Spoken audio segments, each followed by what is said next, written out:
Morning guys! Welcome to Big Kitchen. Ito, gawin naman tayo ng pochero guys. Natin ipapakain sa yung buuin. Ito pala, sindihan na natin yung kalan. Kanina ko ba pala ito sinindihan. Pinatay ko lang siya. Pero una, nagpa-brown ako ng onion and garlic guys. Ayan na yan. Tapos itong ating ipa-crunchy natin ito guys. Yan. Crunchy natin. Antayin natin yung mag-crunchy guys.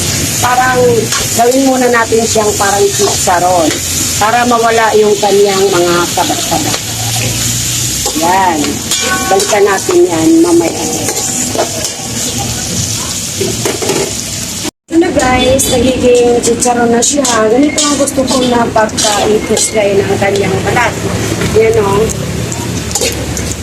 Yung wala na talaga siyang taba-taba at sin, makintab yung taba niya. Nawala na yun guys.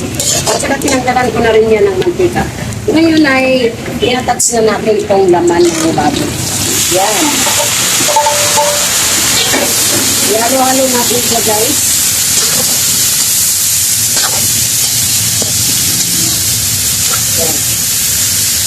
Tapos lalagyan na rin natin to ng ngayon.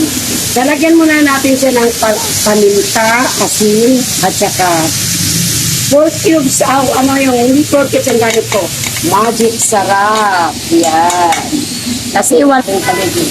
Ang mayroon lang ay magic.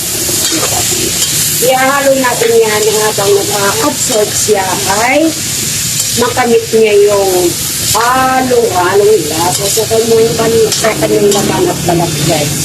Yan. I-mix lang natin siya ng maayos. At saka, ilalaglag na rin natin ito. Vinegar na pinag-mix, vinegar at saka soy sauce na pinag-mix guys. Yun ang way natin na pagpalambot. Malambot ng kami kasi hindi yan lalambot pag wala tayong mga chares-charas. Diba? Yan. Maglagdag pa tayo ng isang bowl ng water guys. Para naman ma-achieve niya yung kanyang pagpalambot sa karne. Yan, kuha tayo ng water. Ito na yon, isang bowl ng water ang ating yan. Hintayin na lang natin na guys na 10 minutes at takpan natin ito para lumambot yung karne natin. Okay guys, wait tayo ng 10 minutes. Ito na guys, lambot na yung ating karne. Ay, makatas na tayo ng kulay. Una, luya. Luya yan. May kailangan yung ating pochero. May luya, bell pepper, carrots, patatas. Yan na yan. Yan na yan. Ihalo-halo natin yan. Ganyan. Halo-halo natin. Tapos, lalaglag na natin din yan ating mga pork and beans. Yan, may pork and beans yan guys. Ayan o. Yan, di ba? Pork and beans. At saka mayroon tayong cake sa yummy naman eh. Yan, yan. Yan lahat, pambanlian natin ito mamaya kasi sayang yan. Sayang. Bukod sa ketchup pala, ay mayroon tayong gamitin para mas masarap talaga yung ating pochero. Ayan. Yan ang aking pochero guys. Yan. Next naman, ilalaglag naman natin yung ating banana and string beans. Yan na guys.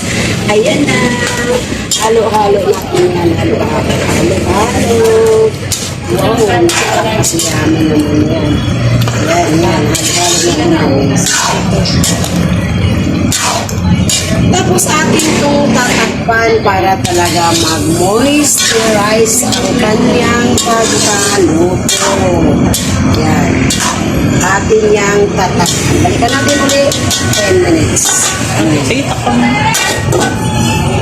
Ito na guys, ito po na yung ating pochero. Mayroon tayong pinaka-last na ilalagay. Yung ating pichay bok choy guys. Yan. Pichay bok choy natin ito. Hindi ko nakalaglagan na. Yan. Ila-toppings natin dyan sa ibabaw guys. Yan. Yung ating bok choy. Hindi may imakulo yan.